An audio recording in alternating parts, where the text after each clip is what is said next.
Bueno, muy bienvenidos a todos los colegas que se han sumado.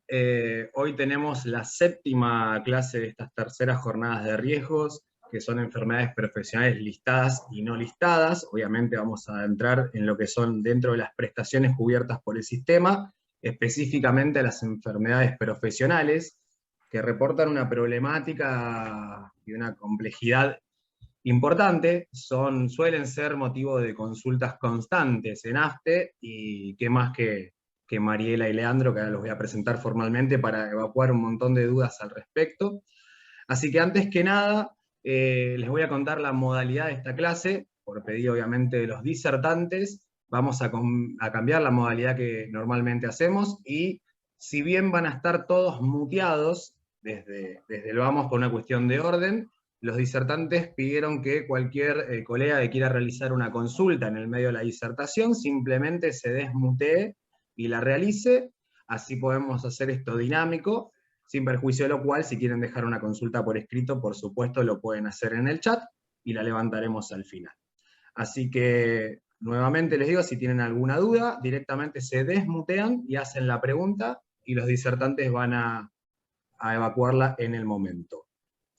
Bien. Bueno, voy a pasar formalmente a presentar, más allá de que obviamente no requieren mayor presentación los dos disertantes, pero hoy vamos a tener la charla a cargo de la doctora Mariela Pistacchia, que es abogada, reside en la Universidad Nacional de Rosario, tiene posgrado en Derecho Tributario de la Universidad Nacional de Rosario, es socia del estudio Marín Pistacchia y es la flamante directora de la Comisión de Riesgo de Trabajo de la Asociación de Abogados del Fuero. Y también tenemos al doctor Leandro Muñoz, es abogado egresado de la UBA, con orientación en Derecho Empresarial, está cursando la especialización en Derecho del Trabajo de la UBA, es socio del estudio de Rosa y Muñoz, y es integrante del estudio Rafo Lupi, y es vicedirector de la Comisión de Riesgo del Trabajo. Así que personas y rostros conocidísimos para todo lo que tiene que ver con AFTE y Abogados del Fuero. Chicos, sin más preámbulo, les cedo la palabra y somos todos oídos. Tengo entendido que vas a empezar vos, Leandro. Sí, ¿cómo estás, Facu? Bueno, gracias también a Nahuel, a Patricia, bueno, Mariel y a Clarisa, que me mandó un mensaje saludándome. Así que bueno. Bueno, para comenzar la charla, yo voy a hablar de las enfermedades listadas, pero previo voy a dar una pequeña introducción a las enfermedades laborales. Voy a compartir la pantalla. Bueno, la definición, ¿qué es una enfermedad laboral? Es una afección o conjunto de ellas que reconocen su causa o concausa en la ejecución del trabajo o en las condiciones ambientales.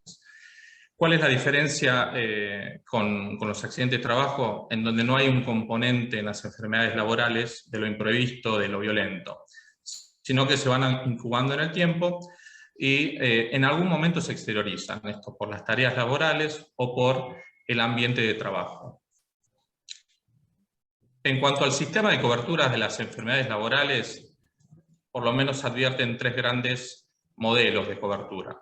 Un sistema amplio, donde no hay una definición establecida, sino que se define como enfermedad profesional a toda aquella provocada por el trabajo.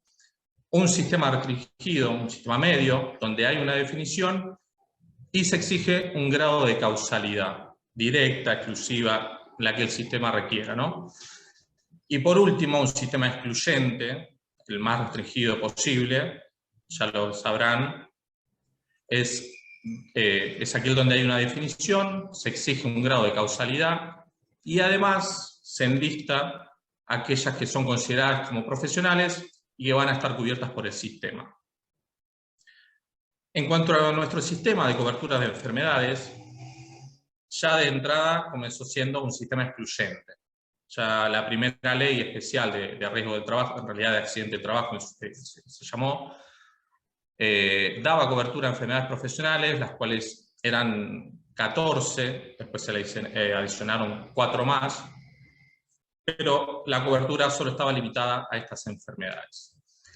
Si bien la normativa próxima, la siguiente normativa en enfermedades profesionales ocurrió mucho tiempo después, hay que decir que desde los años 40 hubo una evolución jurisprudencial que permitió la cobertura de enfermedades profesionales que no estaban enlistadas en ese listado de la 9688, pero que la justicia, en lo que el fallo Silva con Unilever refería al ritmo universal de la justicia, permitió darle cobertura a enfermedades que no estaban cubiertas, que no estaban enlistadas, pero que sí se explicaban ocasionadas por el trabajo.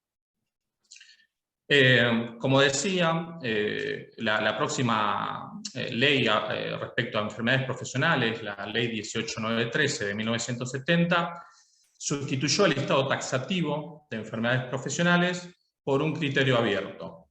¿Qué decía el artículo 4 de esta ley? Decía que se considerará enfermedad profesional toda aquella que sea motivada por la ocupación en que se emplee el obrero o empleado.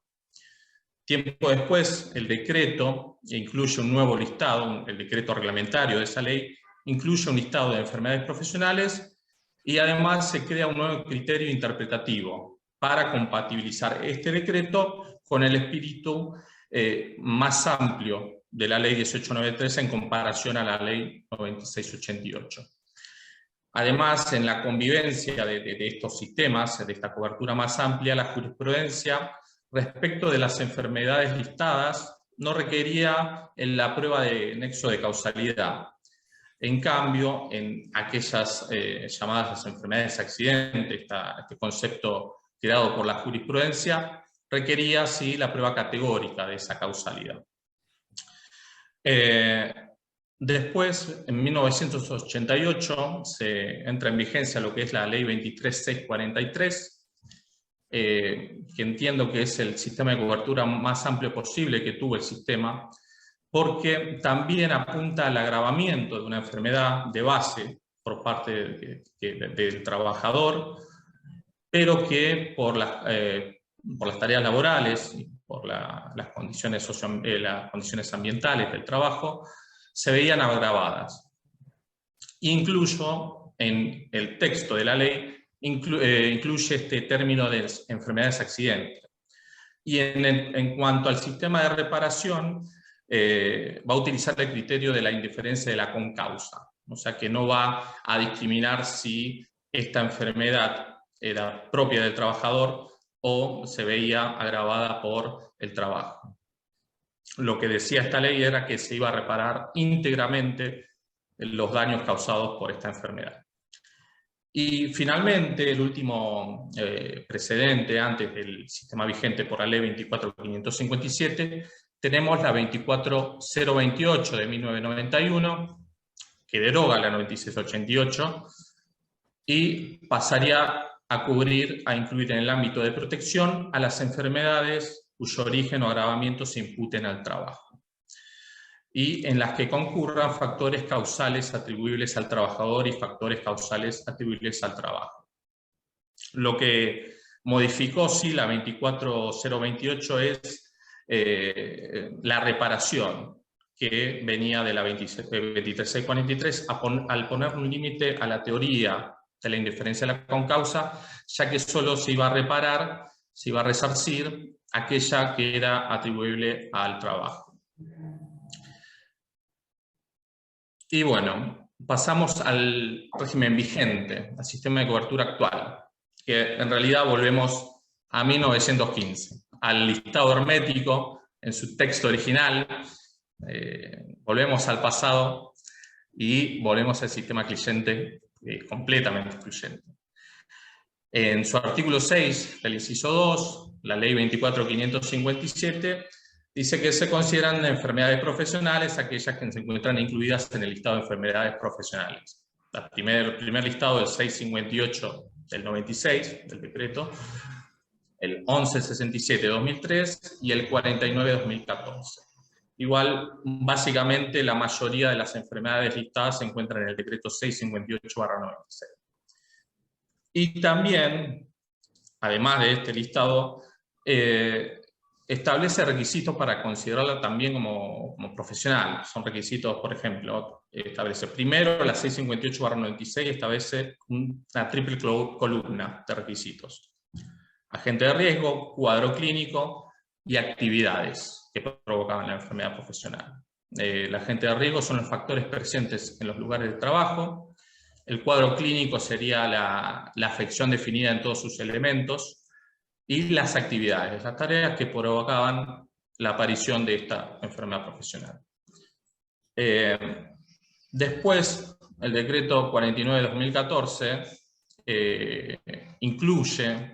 adiciona un agente de riesgo, un requisito más, que es el tiempo de exposición, que solamente va a ser requerido para las enfermedades que están contenidas en el decreto 49 de 2014.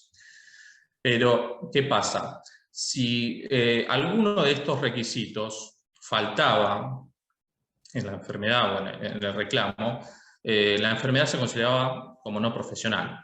Así que mucho más exigente que la ley 9688 incluso. Vamos a ejemplos de enfermedades listadas, profesionales listadas. Hombro doloroso, del decreto 658/96, de esta triple columna que establecía el 658/96. Un agente de riesgo dice posiciones forzadas y gestos repetitivos en el trabajo. Cuadro clínico, tendinitis del manguito de los rotadores.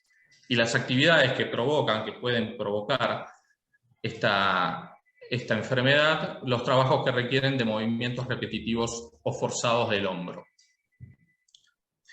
Y en cuanto a una cuádruple columna del decreto 49 de 2014, tenemos sobre los miembros inferiores un agente de riesgo, el aumento de la presión venosa. El cuadro clínico, varices primitivas bilaterales, y las actividades que lo provocan, las tareas en cuyo desarrollo habitual se requiera la permanencia prolongada en posición de pie, estática o con movilidad reducida. La exposición, el decreto exige como mínimo que el trabajador haya estado por lo menos 3 años como mínimo en el cumplimiento de su tarea. Continua o descontinua. El plazo, el término, la verdad que no entiendo bien el tema de por qué se establece el plazo, que incluso está en la hernia de disco, en la hernia discal del lumbosacra, pero bueno. Después el procedimiento para la inclusión de estas enfermedades es la que está establecida en el artículo 40, en el inciso 3. Es a través del Comité Consultivo Permanente, donde previo a ello dictamina la Comisión Médica Central, en donde da el visto bueno, si es que lo considera, y el comité emite el dictamen favorable que le permitirá al Poder Ejecutivo incluir esas afecciones, ¿no? Igual reitera ese artículo, vuelve a reiterar. El listado de enfermedades profesionales deberá confeccionarse teniendo en cuenta la causa directa de la enfermedad con las tareas cumplidas por el trabajador y las condiciones, ¿no?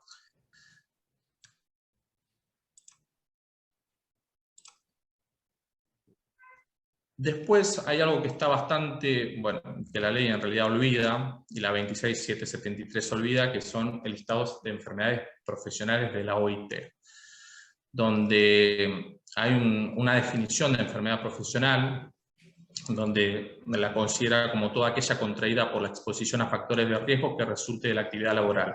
Un criterio amplio. Y en ese listado de enfermedades profesionales, siempre deja abierta en cada uno de los segmentos de ese listado la posibilidad de incluirlos en la medida que se verifique un vínculo entre la exposición de los factores de riesgo con la actividad laboral. Un detalle. Estuve haciendo el conteo de las enfermedades listadas, hay como casi 400 enfermedades listadas, como nota de color. Así que bueno. Las críticas al sistema actual, de la ley 24.557, que se retrotrae a un sistema completamente excluyente. Si bien, bueno, después la doctora Pistacha va a hablar del decreto 1278 y lo bueno que es, entre comillas.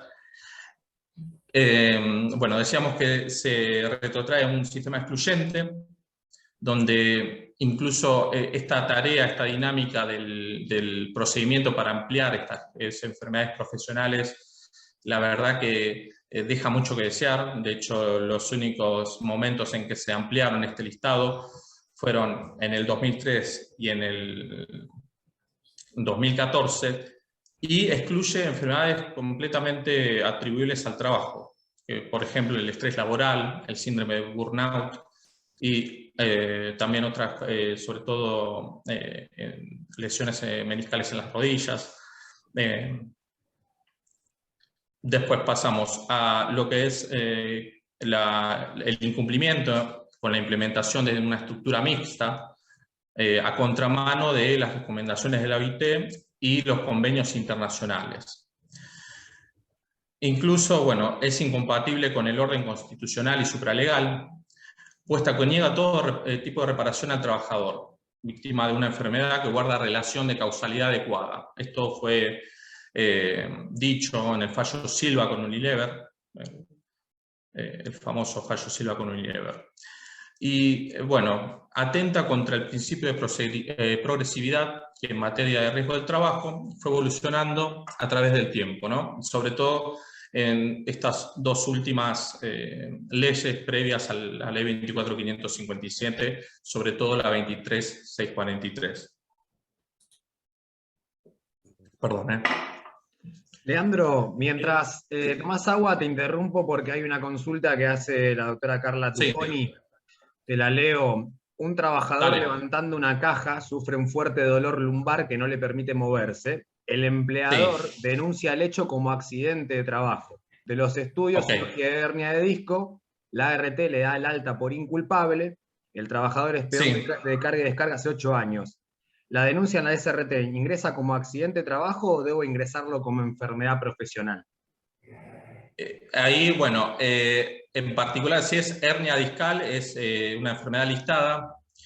Yo aconsejo siempre, y es un tema que lo iba a dar, lo iba a mencionar en un ratito, yo aconsejo siempre iniciarlo desde cero como enfermedad profesional, porque el tratamiento y el procedimiento que se le va a dar en la instancia administrativa va a seguir el carril de aquello que haya sido el carácter de la contingencia.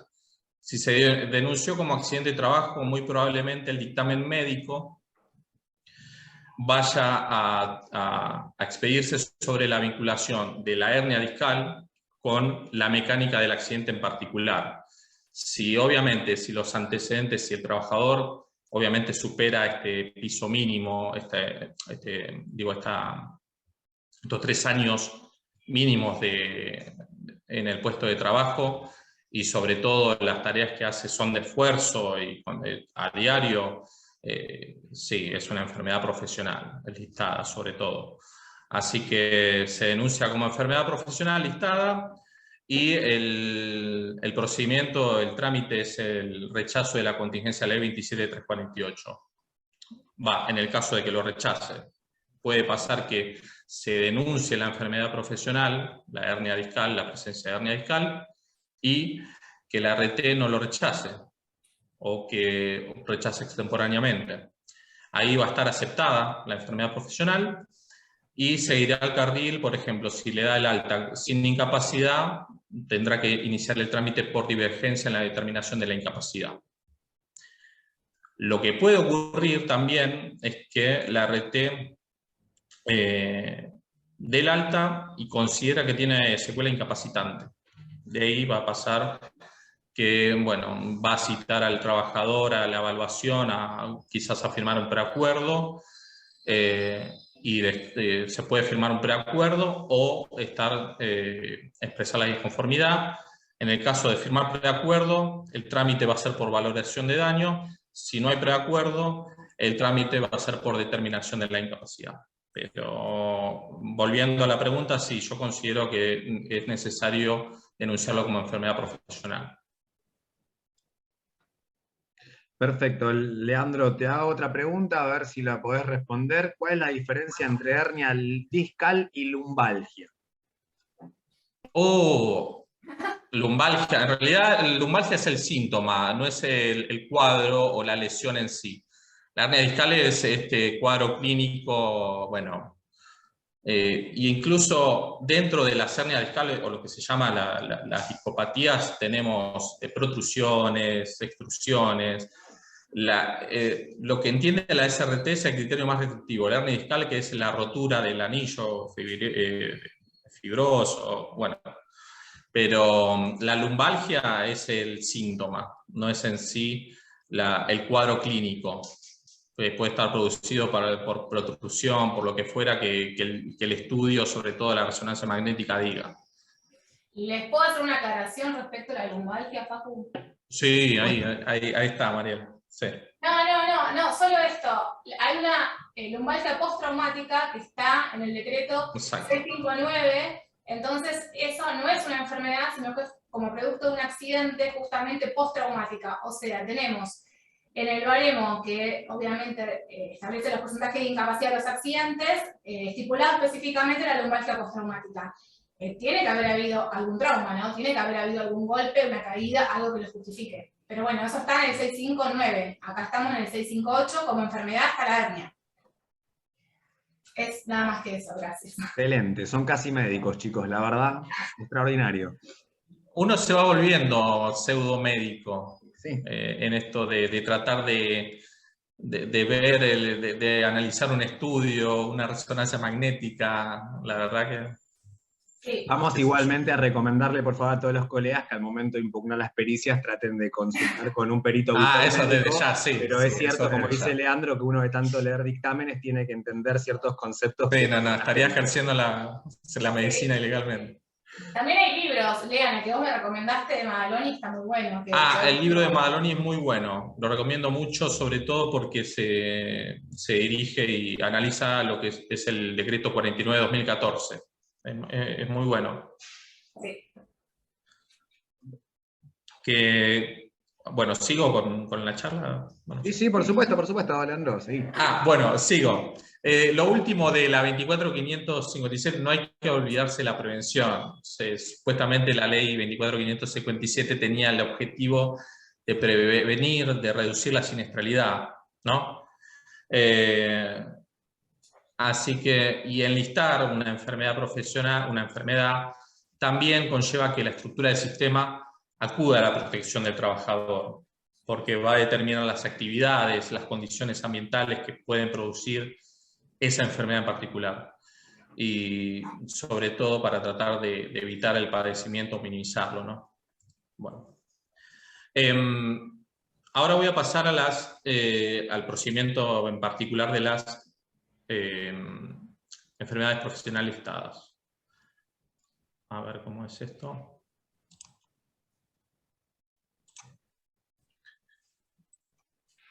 Bueno, acá lo que hablábamos recién, sobre todo la consulta, vino bien. En la mayoría de los casos, a la mayoría de nosotros, ya nos viene el trabajador con el rechazo del ART y sobre todo respecto de la denuncia de un accidente en particular, de un accidente, una mecánica del hecho que tiene que ver con un accidente de trabajo o in itinere. Donde la contingencia rechazada al ART, porque obviamente no hay un vínculo entre la patología, entre la enfermedad que se detecta con los estudios que le hace el ART, se la rechaza total o parcialmente o se la deriva a su obra social. Entonces, cuando uno puede percibir, o por lo menos puede analizar y ver que se trata en realidad de una enfermedad profesional, yo siempre aconsejo que se encauce o se denuncie la enfermedad profesional propiamente a la ART, sobre todo porque en la instancia administrativa la evaluación que haga el profesional médico en el momento de la audiencia y en el dictamen médico sobre todo, va a ser una vinculación entre lo que se denuncia, aquello que la ART aportó al expediente administrativo, en lo que se llama el informe del caso, y sobre todo los agentes de riesgos que generan la enfermedad que se denuncia, ¿no? No así en el accidente de trabajo, donde lo que se analiza es si tal secuela es provocada por la mecánica en particular del accidente, de la contingencia. Entonces, el inicio del reclamo de enfermedades profesionales listadas puede ser por esta situación, que hablé del accidente de trabajo, se puede denunciar específicamente. Ha pasado, es raro que el trabajador o el empleador denuncie específicamente la presencia de enfermedad profesional. muy pocas veces me ha pasado que el trabajador me haya dicho, yo lo denuncié como enfermedad profesional. Y más raro aún es que la propia RT notifica al trabajador que haciendo estudios periódicos, habituales, le diga al trabajador, mira, vos tenés una enfermedad que está listada, que tenés una secuela incapacitante derivada de esa enfermedad, te cito para determinar el grado de incapacidad que tenés derivado de esa enfermedad. Me ha pasado una sola vez, de la mayoría de los casos, una sola vez, y bueno, que fue a comisión médica, y bueno, después el trabajador aceptó la propuesta en la audiencia de homologación. Después vamos. Esto es lo que decía. Cuando la enfermedad profesionalista está aceptada, al momento de dar el alta, la RT puede consignar que no hay secuelas incapacitantes. Si no hay secuelas incapacitantes, por lo menos lo que dice la RT, el trámite a realizar es el de divergencia en la determinación de la incapacidad, donde hay que acompañar, hay que iniciarlo de forma virtual, donde se acompañan la documentación habitual para los accidentes de trabajo. Copia del DNI, alta médica, opción de competencia, bueno, y lo demás. Después tengo los formularios y si quieren después se los paso. Después, si la enfermedad profesional es aceptada y con secuelas incapacitantes, esto que decía, la RT va a citar al trabajador a junta médica para determinar la incapacidad. Allí se puede firmar el preacuerdo y en la SRT lo que se iniciará es la valoración de daño, o no hay un preacuerdo, entonces lo que se inicia es una determinación de la incapacidad en una comisión médica jurisdiccional. Leandro, esto te es interrumpo importante. nuevamente, ¿puede ser con una consulta? Sí, obvio. En un caso de varices reconocidas como enfermedad profesional y debiéndose operar, el trabajador no quiso operarse porque estaba delicado el corazón, ¿puede solicitar la prestación dineraria? Si está... no, porque en realidad tienen que dar el alta definitiva. Bien, perfecto. O sea, espero que esté respondida, si no, la doctora, por favor, que se desmutee y lo ampliamos, más allá de que en todo caso hay que homologar el trámite de abandono de tratamiento también. Perdón, sí, Facu, eso iba a decir, hay que ver en qué terminó el trámite, o sea, en qué terminó ese siniestro que se denunció, no se pudo operar, se le dio un alta, cómo finalizó ese siniestro para poder analizarlo. No, o sea, ahí me desmuteé. Pasa similar. Ahí está la doctora, a ver, que la escuchamos, doctora. Ahí está. ¿Qué tal? Buenas tardes. ¿Ves? Es un caso de... Doctora, se le apagó el micrófono. Y a la vez denunciamos las varices que fueron reconocidas. No quiso operarse en ese momento porque estaba delicado el corazón. Lo que le hicieron firmar era como un rechazo de la operación, pero él aclaró que no iba a operarse en ese momento por la situación de COVID, que era muy delicado operarse en ese momento. Ahí quedó la cuestión. Sí.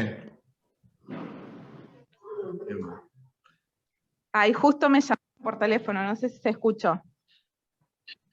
Sí, más o menos. Pero, o sea, ¿cómo quedó? O sea, se tenía que operar, no se operó por la pandemia, Sí, quedó ahí. Y la RT le dio el alta. Hola, sí. Justo Hola. me estaban insistiendo con la llamada por teléfono.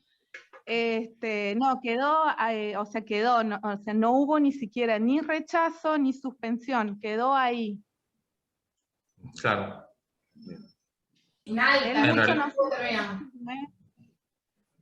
¿Con el alta terminó el siniestro? No tiene alta, no tiene alta. Quedó Quedó el señor como se tiene que operar, suspendido. que pida un reingreso, que se opere y que después haga la divergencia de la incapacidad en todo caso. Claro, Claro. pero en el caso de que no quiera operarse, porque él tiene 2 stent y le da miedo Claro. operarse. Es complejo, la verdad que es complejo, porque en realidad, si vos te pones a pensar, hay que ver las secuelas incapacitantes que quedarían después de la operación, y si no se puede operar, Claro. entonces ¿cómo podemos analizar las secuelas incapacitantes de algo que no pasó? No es tan sencillo, ¿viste? Habría que analizar eso, por supuesto que si vos eres médico legista, quizás ellos son también más indicados que nosotros para opinar sobre ciertas cuestiones, pero la realidad es que también la RT puede decir, bueno, pero yo no tuve ocasión de brindar las prestaciones. Bueno, habría que ver, en realidad hay que analizar las secuelas que quedarían. Supongo que el médico te lo puede llegar a responder. Sí. Claro, entiendo. Sí, pasa con las hernias inguinales también, que siempre exigen la operación que esté operada, como sobre todo para evaluar el postoperatorio y lo que queda de discapacidad, si es que la hay, ¿no? Claro, a mí no me pasó nunca de que rechace la prestación médica, por eso se me planteó la duda. Puede pasar, sí, no es algo frecuente, pero algunos colegas... Y la RT no hizo, no consignó como abandono de tratamiento ni nada. No, nada. Quedó, o sea, él dejó, por eso le dije que deje aclarado en la nota en donde le hacían firmar el rechazo de la prestación que era porque él estaba delicado de salud y en ese momento él no quería operarse. Claro, sí. ¿Y ahora si quiere operar, se podría operar él? No. En realidad él está muy delicado del corazón y exponerse a una operación para él es como muy riesgoso, y teniendo en cuenta que se trata de varices, digamos, es algo con lo que puede convivir, digamos. Claro. No ve la necesidad de la operación. Bueno, listo. Me parece, por entonces, eso me parece que habrá que ver, esperar el alta definitiva. Imagino que todavía está de baja y hay que ver también si hay una homologación por abandono de tratamiento. Me parece que todavía falta que se tomen medidas al respecto como para saber qué trámite iniciar posteriormente. Claro, está Sí. bien. Mientras tanto, la prescripción no corre. Todavía no tiene el alta, por lo que usted dijo, doctora. No tiene el alta, ¿no? No tiene el alta. No. Claro, incluso puede pasar los 2 años, el límite, y después declararse definitiva, no sé, mientras esté. Claro. Bueno, gracias, doctora. Entiendo. Bueno, muchas gracias. A usted. Bien. ¿Hacemos otra pregunta? Bueno. No, continúa nomás, Leandro, yo te intervengo. Ok, bueno, en lo que son los rechazos de la contingencia, cuando una enfermedad profesional está rechazada, hay que presentar presencialmente, gracias a la buena voluntad y predisposición de la SRT, irse hasta la comisión médica, y hay que presentar copia del DNI, denuncia del siniestro, copia de la carta de rechazo. Denuncia y carta de rechazo son fundamentales. La opción de competencia, el formulario CIMAT, después si necesitan lo adjunto para que lo bajen, que los tengan ahí. Y sobre todo el escrito donde se relaten los hechos. Esto es el escrito de inicio de la resolución 899/17. También esa resolución, algo que hablábamos el otro día en AFTE, del escrito del artículo 7º de la resolución 899/17. Porque acá nos dice que tenemos que presentar todas las pruebas al momento de iniciar el trámite. Bueno, y ahí lo que aconsejamos, Mariel también, que ofrezcamos toda la prueba que consideramos pertinente, ¿no? Luego, cuando se inicia el trámite, lo que va a hacer la comisión médica es correrle traslado de la RT por 5 días hábiles. La RT lo que tiene que hacer al contestar el traslado, tiene que acompañar denuncia de la contingencia, reseña de la historia clínica de la contingencia, informes complementarios que se le hayan hecho y notificación al trabajador y al empleador del rechazo fundado. Este fundamento del rechazo tiene que versar en lo que dice el artículo 8º de la de la resolución 179 del 2015. Bueno, dice esto, la resolución del artículo 8.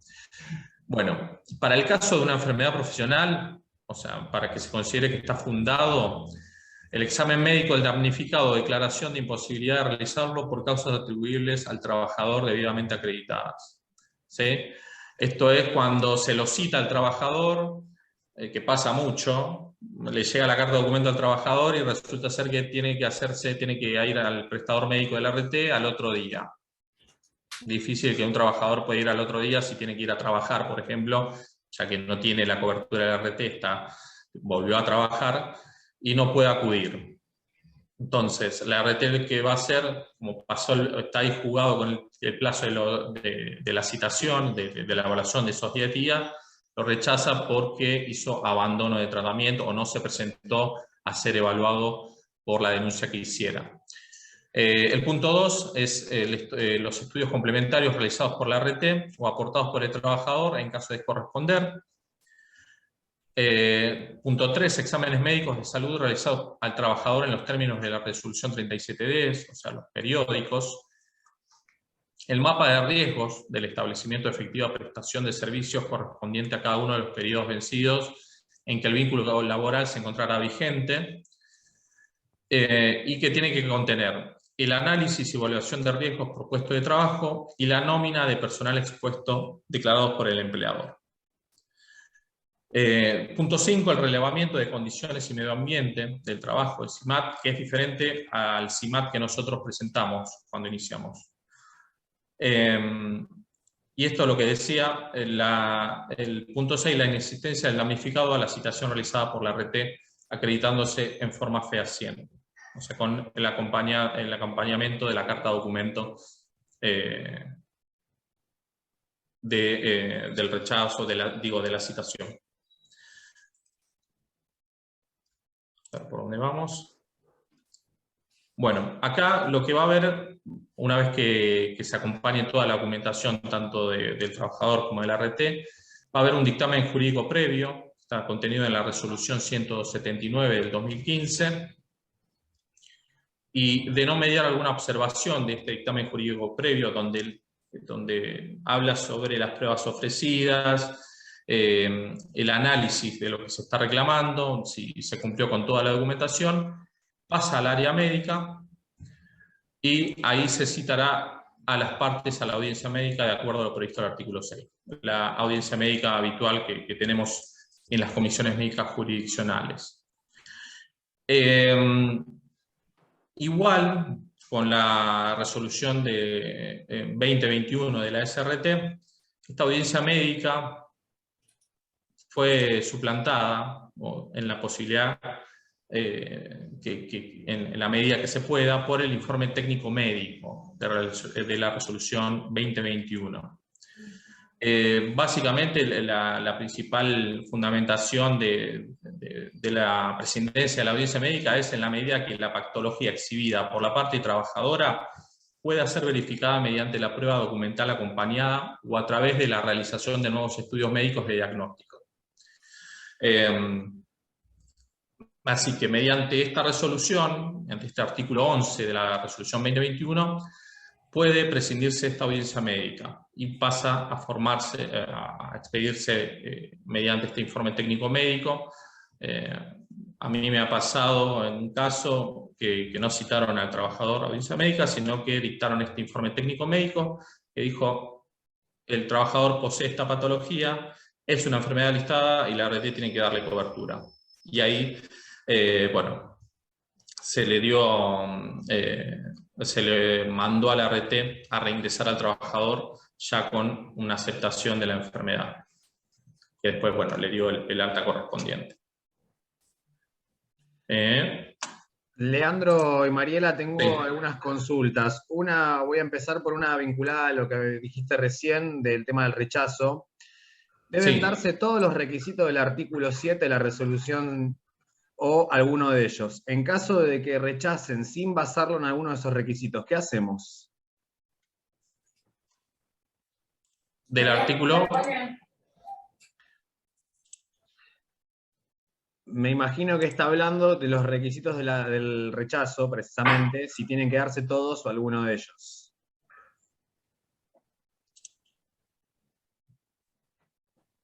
Este del artículo 8. Para iniciar el expediente en superintendencia, ¿no? Calculo que sí, la doctora Silvia Buchhammer. Ah, ese no, alguno de ellos, claro. De ese artículo 8. Bien. Entonces, ¿deben darse alguno de ellos o todos? Alguno de ellos. Perfecto. No todos. Y en caso de que rechacen sin basarlo en alguno de estos requisitos, ¿qué hacemos? Yo entiendo en realidad que es infundado.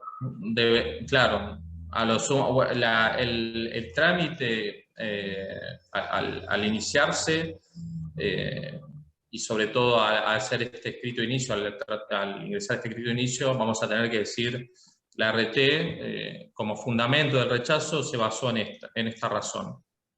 No es una razón suficiente para rechazar la contingencia. Después, obviamente, el servicio de homologación, el secretario técnico letrado va a tener que expedirse acerca de la exposición que hacemos y sobre todo verificar que la RT haya rechazado conforme a la normativa, a estos fundamentos que dice la resolución 179/15. Perfecto. Continúa nomás entonces, Leandro.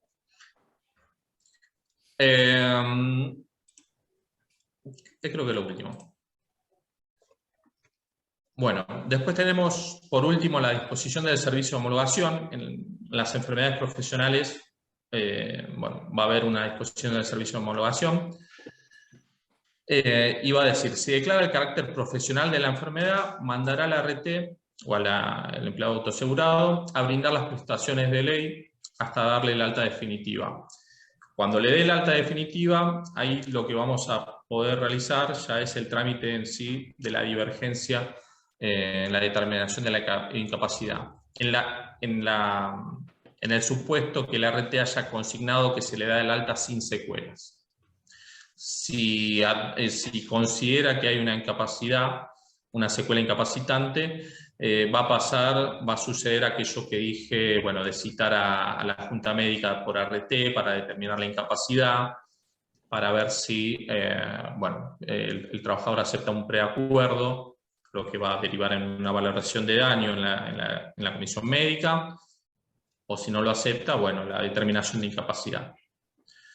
Y si rechaza el carácter profesional de la enfermedad, se va a poder interponer una revisión ante la Comisión Médica Central de 15 días, un plazo de 15 días, y su resolución puede ser apelada ante la justicia laboral.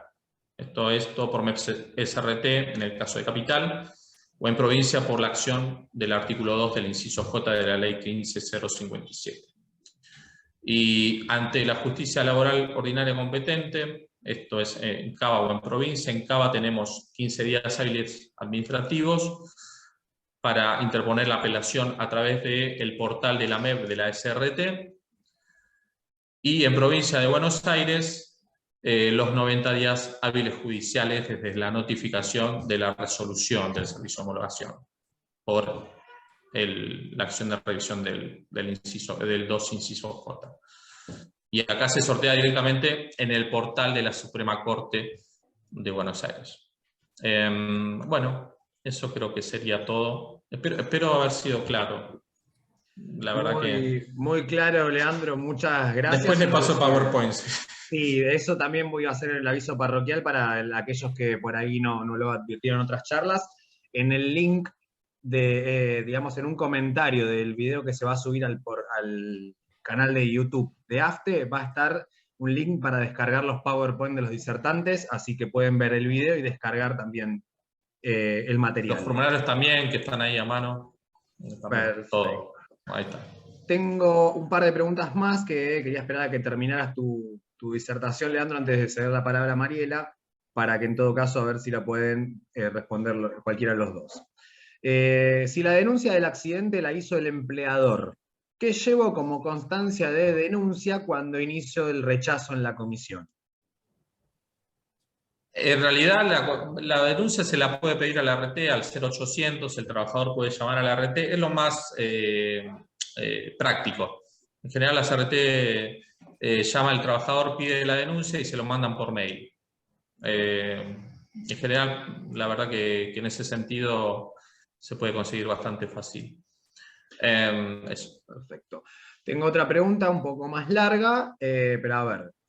Tengo el caso de una bailarina estable del ballet del Teatro Colón y también es bailarina del ballet contemporáneo del Teatro San Martín. Y también hace shows privados en forma independiente en el Jockey Club.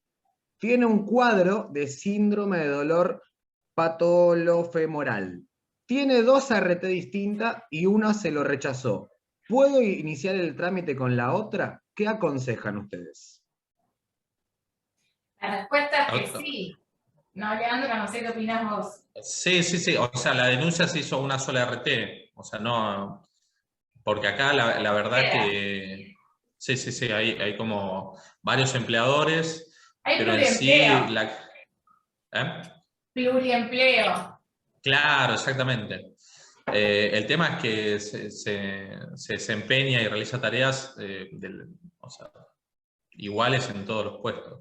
En este caso se puede iniciar contra una RT y después la otra RT puede ser citada por la superintendencia para que también comparezcan el expediente para ver pluriempleo. Perfecto. Con la misma causante, con el mismo factor de riesgo ambos. Buenísimo. Sí. Bueno, claro, igual nos preguntó, creo que qué hacemos con la otra RT. Por eso la a lo sumo intentar denunciar a la RT, la enfermedad profesional. Claro, pero la otra RT puede ser citada, incluso, pues yo te digo, tengo un caso así, exactamente, de pluriempleo. Sí. La otra RT fue citada por la superintendencia porque es el mismo trabajo con el mismo factor de riesgo en 2 lugares distintos. Se denunció a una lo atendió, y después la otra compareció dentro del expediente de SRT porque la SRT la citó de ver pluriempleo. Sí. Bien. Tengo una pregunta más, pero yo en principio no estaría entendiendo bien la pregunta, sino al doctor Leonardo Castro les pedimos que se desmutee. ¿Qué pasa cuando la ART presenta que el trabajador no está expuesto a los factores de riesgo denunciados en el formulario CIMAT y la SRT dictamina en base a esto que no es una enfermedad profesional? Habría que ver la patología que se denunció, incluso. Otra de las razones que ponen las ART incluso para rechazar la enfermedad, la denuncia de enfermedad, es que el empleador o que el trabajador no se encuentra expuesto a los agentes de riesgo que denunció el empleador. Porque también hay una situación, el empleador al afiliarse a una ART o hacer un traspaso, tiene que denunciar, tiene la obligación de si los trabajadores se encuentran expuestos a agentes de riesgo, a tareas laborales insalubres, y los empleadores muchas veces no lo denuncian. Entonces la ART en esa situación dice, mira, acá tu empleador dijo que vos no estabas expuesto, no tenías ninguna tarea que te pudiera generar tal enfermedad profesional, esa enfermedad que vos denunciaste. Pero bueno, ahí creo que está Leonardo Castro. A ver, Leonardo. Doctor Castro. Excelente exposición, la verdad que muy buena. Es tal cual lo planteás. Tengo un trabajador, 35 años de pintor en una automotriz muy reconocida, y obviamente, por el tema por el tipo de trabajo que realiza durante tantos años, tiene problemas en la columna, en el hombro, y otras patologías. Y bueno, cuando inicio el trámite por enfermedad profesional, la RT presenta, cuando presenta la documentación, cuando le corre el traslado, un listado de 500, como de 5.000 trabajadores, porque es una de las automotrices, donde dice que mi cliente no está expuesto a esos factores. Y en base a eso, bueno, el secretario técnico dictaminó que no era una enfermedad profesional. Claro, Marian, ¿querés contestar? Justo porque debe ser una no listada, sobre todo si denunciaste, ¿qué no denunciaste? Lumbalgia. Denuncié hernia y denuncié, ¿cómo se llama? El tema de tendinosis del manguito rotador. Ok. Bueno, la tendinosis, por ejemplo, o la tendinitis. Tendinosis es no listada, tendinitis es listada. La verdad, medio complejo, sobre todo los manguitos rotadores. Pero, por ejemplo... Está en el decreto, la del 658. El hombro doloroso. Hombro doloroso, tendinitis del manguito rotor, de los rotores. Claro, yo cuando hay varias patologías, varias enfermedades que reclamar, yo lo hago, bueno, esto a modo informativo. Yo hago un telegrama por cada enfermedad que quiero reclamar para separar.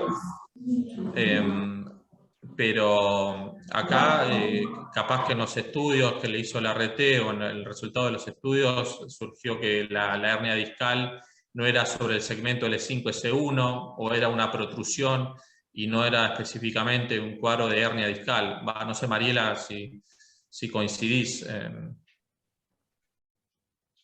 Perdón, estaba muteada. No, digo esto... no, bueno, que denunció las enfermedades hombro doloroso y hernia discal. Y el servicio técnico letrado dijo que, bueno, la enfermedad no había... ¿Cómo es que te dictaminó, Leonardo? Claro, que no era enfermedad profesional. Me pasa la documentación aportada por la RT, obviamente ni siquiera lo revisaron, no llegamos a la revisación. Me dictaminó eso y ahora, bueno, ahora tengo el plazo este de los 90 días como para ¿cómo es? Para presentar el 2J. Sí, provincia, entonces. Y ahora vamos a ver esos temas, porque justamente yo lo que voy a contarles un poquito de las enfermedades profesionales listadas, así que ahora también vamos a hablar un poquito de eso, quizás ahí encuentres alguna respuesta. Pero obviamente si ya la superintendencia dijo eso, más que juicio no te queda otra alternativa, ¿no? Dale, bueno, muchísimas gracias. No, de nada. A usted, doctor. Bueno, Mariela, pasamos a... Bueno, dale. Me había distraído porque estaba respondiendo. Lean, te pido por favor si podés dejar de compartir el PowerPoint. Perdón, soy novato en esto. No, sí. La tecnología tampoco es lo mío, ojo. Voy a intentar hacerlo bien. Ahí va. Extraordinario. Bueno, mi tema, enfermedades profesionales no listadas. A ver si puedo hacer esto. Ahí está. Bueno, acá yo había hecho una pequeña evolución legislativa que ya la dijo Lean, obviamente les voy a ahorrar esa parte. En concreto, las enfermedades profesionales no listadas son aquellas que no están incluidas en el listado de enfermedades profesionales del decreto 658 y sus modificatorias, o que no encajan en el listado de triple columna, que ya también hizo un poquito de mención Leandro. De acuerdo al texto originario de la ley, solo se indemnizaba aquellas enfermedades laborales en la medida en que la misma encastre en la triple columna: enfermedad, agente de riesgo y actividad. Ahora igual vamos a ver unos ejemplos en el baremo para que ustedes lo puedan visualizar cómo es que se juegan estos tres factores. Entonces, dejaba fuera, por supuesto, la redacción originaria del artículo 6, un sinnúmero de patologías que no encajaban en esto. Por supuesto que ya había habido una gran evolución legislativa, como contó Leandro, había mucha jurisprudencia respecto a esas enfermedades accidentes, entonces gran parte de la jurisprudencia y la doctrina consideraba obviamente que no era adecuado este artículo 6 originario, y se logró a través del decreto 1278 la instauración de un sistema para realizar el reconocimiento de enfermedades profesionales no listadas. Entonces, que no estén contenidas en ese listado o que no encajen con esta triple columna. Ya lo comentó Lean, pero el baremo en 26 años de su sanción fue modificado solo 2 veces. 2003, que añadió maldechadas y antivirus, y 2014, con las varices y hernias. Bueno. La ley 2748 no menciona específicamente en el artículo 1 a las enfermedades profesionales no listadas. Entonces, de acuerdo a lo que enseña Ackerman, podríamos considerar que no es obligatorio para este tipo de casos el paso por comisiones médicas, ya que seguiría vigente aquella inconstitucionalidad decretada por la Corte en Castillo con Cerámica Alberdi, dado que la competencia para resolver cuestiones jurisdiccionales se desvía a órganos administrativos. ¿Podríamos plantear esto en nuestras demandas y evitar paso por comisión médica? Podemos, pero hoy, como estamos al menos en Capital y en Provincia de Buenos Aires, no es muy viable que un juez de cualquiera de estas jurisdicciones, al menos que nosotros conocemos, nos dé el ok para iniciar un trámite de este tipo, un juicio de este tipo, sin haber hecho el trámite administrativo en superintendencia. O sea que no es tan fácil, quizás desde la doctrina uno puede tener ciertas visiones que en la práctica después no se dan. Otra de las cuestiones es que el país ha quedado dividido en dos. Hay provincias que no están adheridas aún a la ley, entonces siguen su régimen, digamos, con las cuestiones procedimentales en superintendencia con el decreto 179. Y aquellas que sí han adherido, obviamente tienen también la resolución 298, que lleva consigo la ley 27348. Bueno, el artículo 6, que se reforma con esta introducción que hace el decreto 1278, dice en su redacción modificada que las enfermedades no incluidas en el listado, como sus consecuencias, no serán consideradas resarcibles, con la única excepción de lo dispuesto en los apartados B y C, y ahí establece como una especie de procedimiento, ¿sí? Que también va a estar contenido procedimentalmente en el decreto 410 del 01. Bueno, ¿qué dice este artículo 6? Dice, serán igualmente consideradas enfermedades profesionales aquellas otras que en cada caso concreto la Comisión Médica Central determine como provocadas por causa directa e inmediata de la ejecución del trabajo. Acá también hay una cuestión que ya la mencionó Leandro, no quiero repetir, pero bueno, básicamente el artículo sigue diciendo que excluyendo factores atribuibles al trabajador o ajenos al trabajo.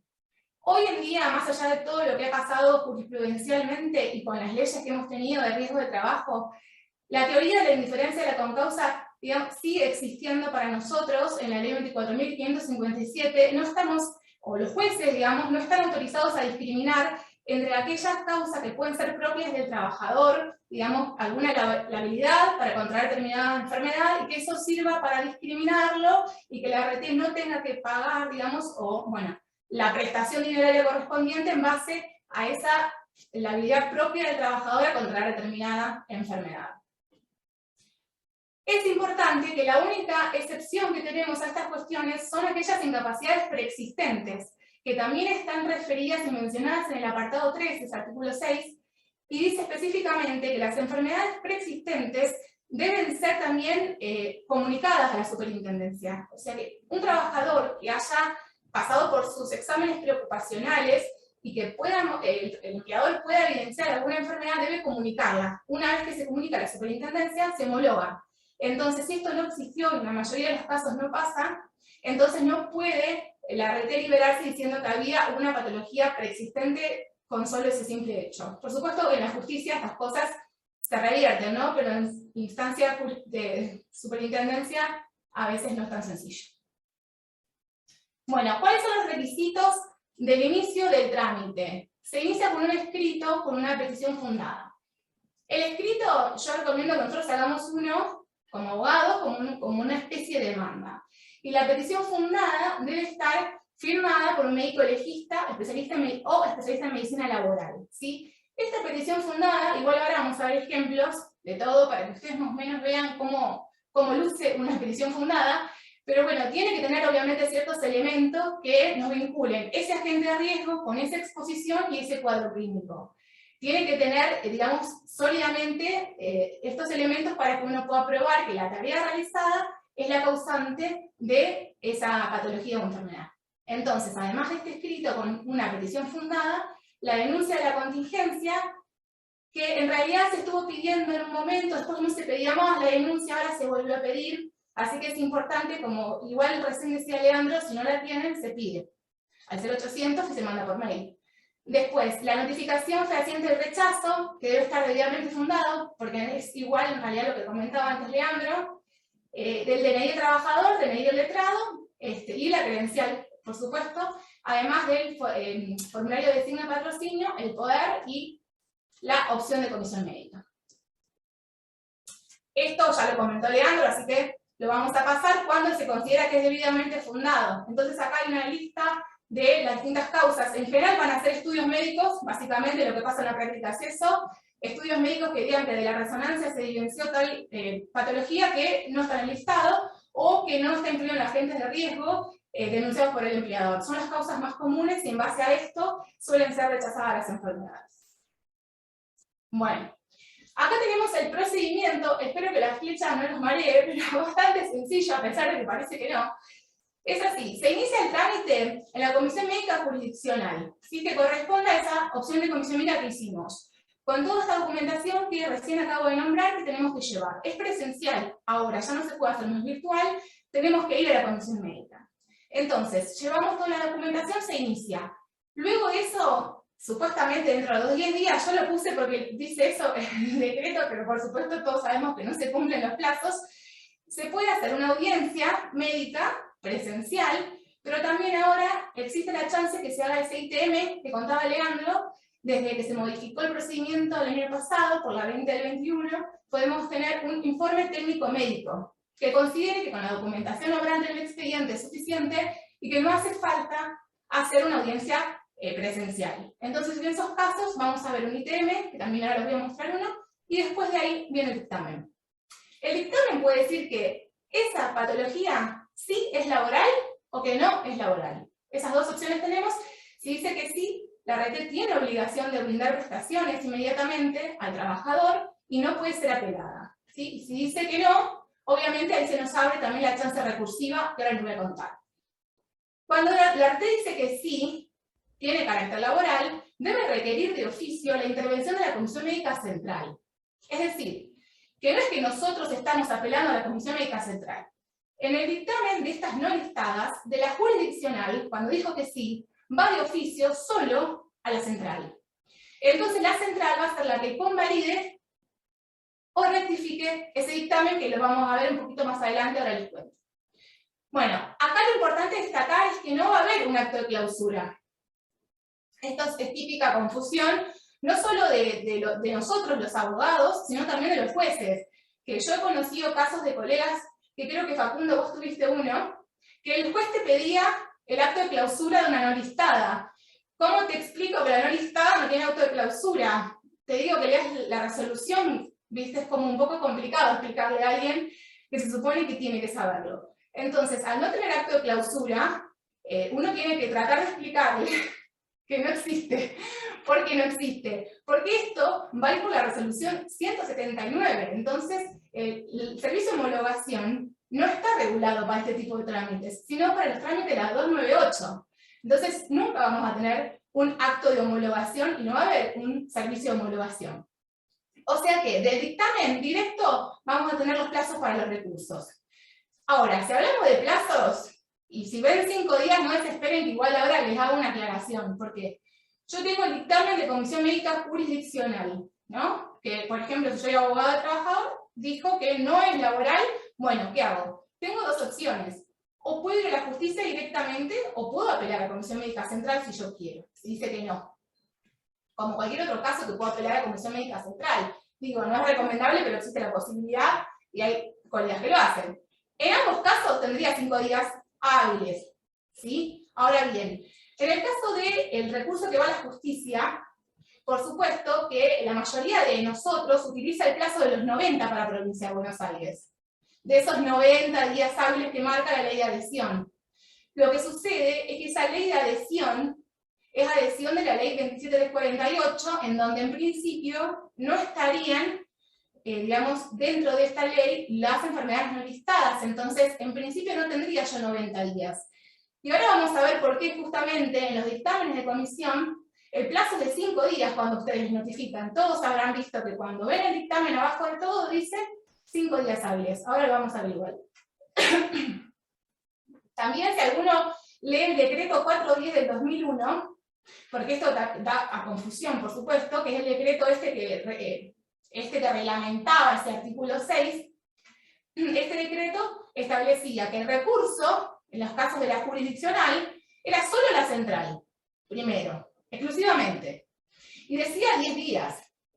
Entonces después, más adelante, acá, en el año 2015, tenemos este decreto, 1475, que no dice más 10 días, sino que dice 5 días, ¿sí? Bueno, por ende, por ser una norma posterior, más allá que es más perjudicial por el breve plazo, en realidad se toman estos 5 días que modificó este decreto en el año 2015, ¿sí? Y por otro lado, ¿por qué no es exclusivamente a Comisión Médica Central que yo tengo que apelar, como decía originariamente esto? Por la modificación que introdujo la ley 27348 en el artículo 46. ¿Qué es lo que dice? Que yo puedo apelar la decisión de la Comisión Médica Jurisdiccional a la justicia ordinaria, sin que sea obligatorio apelar a la Comisión Médica Central. Entonces digo, esto que este decreto en su momento reglamentaba, bueno, ya no es así. Bueno, ¿dónde voy a presentar los recursos de este dictamen de jurisdiccional?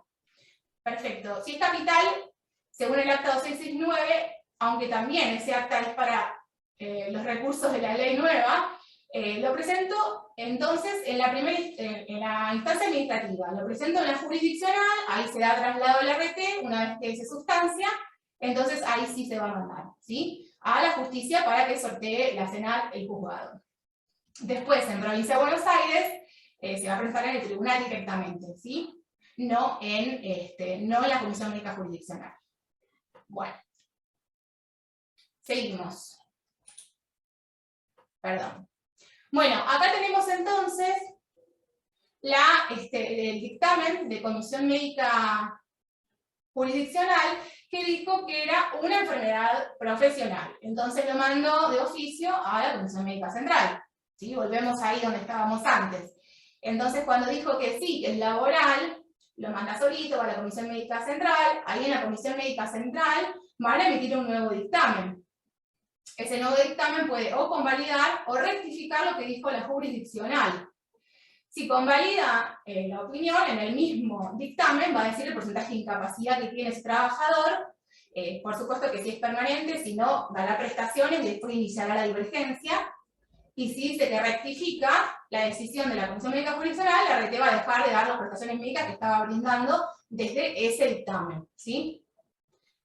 Ahora bien, si este dictamen de Comisión Médica Central me rectifica, ¿sí? Algo que me había dicho que sí era laboral, entonces tengo otra vez recursos. ¿Qué recursos tengo? Bueno, tengo los recursos para ir, obviamente, a la justicia, es un recurso directo, que emana de Comisión Médica Central, va en capital y iría directo a la Cámara. En Provincia de Buenos Aires va al tribunal porque no hay, obviamente, dos instancias, sino que es tribunal instancia única, pero bueno, es un recurso directo, ¿sí? Por cualquiera de las partes. Y esto es importante, estos recursos interpuestos procederán en relación y con efecto suspensivo, a excepción de que haga la RT, que va a tener efecto devolutivo, ¿sí? El plazo también, lo mismo, 5 días. De todos modos, esto les quería comentar.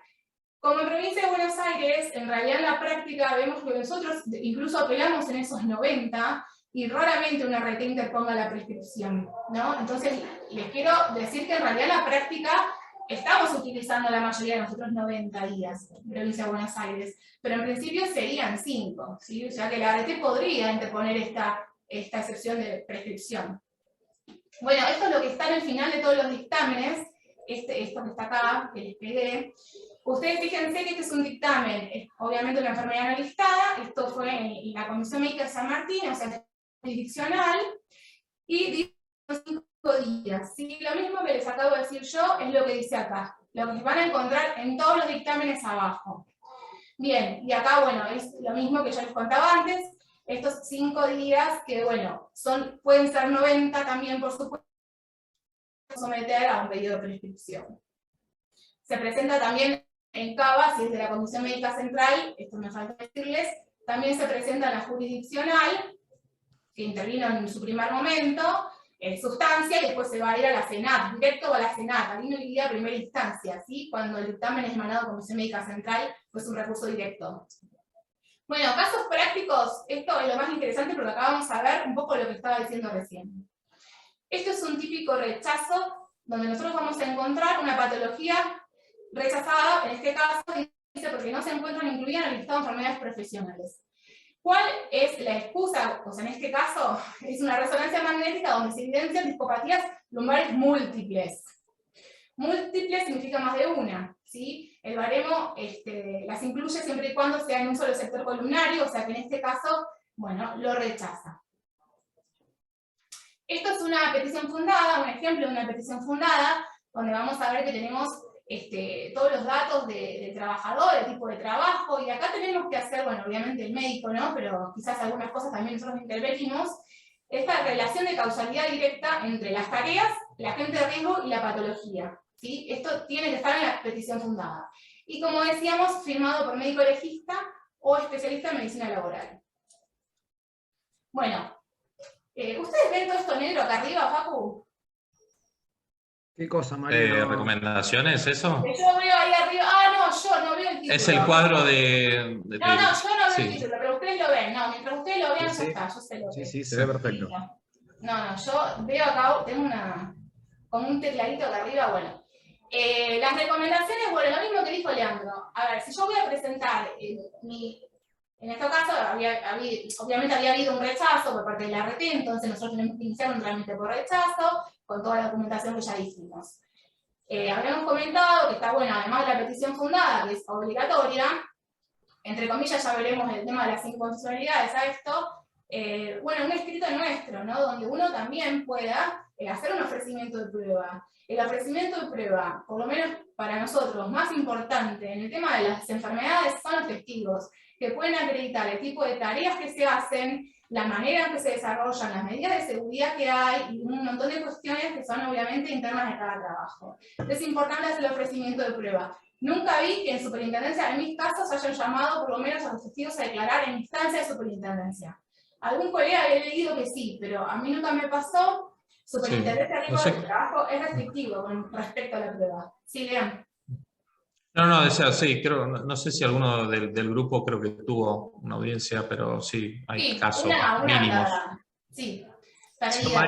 Marie, te agrego que la realidad es que es una recomendación que estamos haciendo desde el minuto 1, hacer este escrito de inicio que sea parecido a una demanda, precisamente por los cortos plazos que tienen para recurrir, para no estar después teniendo que redactar absolutamente todo, ya más allá de dejarlo introducido en instancia administrativa, para ya tener armado el esquema del recurso, y no estar corriendo. Sobre todo en capital, en capital. Exacto. Los criterios de algunos juzgados. Exacto. Sí, eso iba a decir. Nosotros tenemos en capital una instancia administrativa, que es nuestra primera instancia, digamos, y ante la primera instancia administrativa tenemos que presentar todo lo que podamos respecto a la prueba, porque después los juzgados nos van a decir que no lo habíamos incorporado, que no podemos, obviamente, hacer un nuevo ofrecimiento de prueba en una instancia que se considera de apelación. Entonces, digo, esto en capital, que la mayoría de nosotros ya lo sabemos, en provincia para mí es similar, no creo que haya demasiada... Y Provenza es confuso. Sí. En provincia la ley de adhesión dice revisión. A mí la palabra revisión no me deja tranquila, para mí no es una demanda ordinaria, y además tengo pruebas de eso en juicios, donde no me abren la prueba para determinadas cuestiones si no se planteó como ellos tenían ganas de que se plantee en la instancia administrativa. Porque el daño psicológico, sobre todo, claro, cuando se reclama... Exacto. Entonces digo, no te abren la prueba, no te activan perito psicólogo en el juicio porque te dicen que vos no lo pediste o no lo probaste o no, depende de lo que uno haya hecho, te piden otra cosa, porque nada lo satisface. Pero bueno, eso tiene la justificación en que en instancia administrativa no se hizo.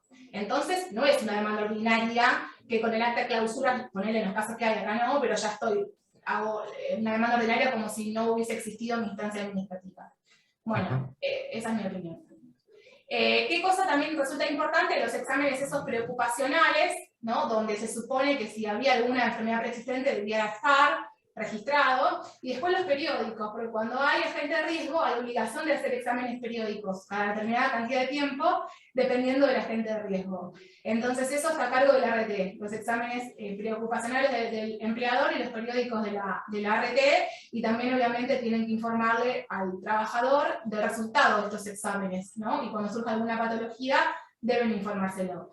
Alguna vez perdido he visto algún examen, digamos, de los periódicos, que surge alguna dolencia que puede dejar incapacidad y que la RT misma sola inició el trámite de superintendencia para, obviamente, hacer el tema de la divergencia de la determinación de incapacidad y el pago de las prestaciones liberales.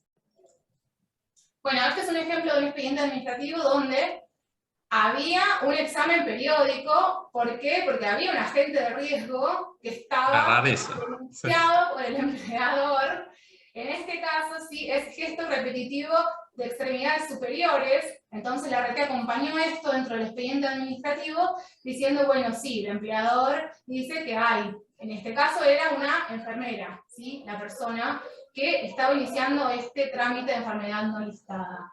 Bueno, ¿qué es el agente de riesgo? Un poco ya lo contó Leandro, pero bueno, lo importante es que lo tiene que denunciar el empleador.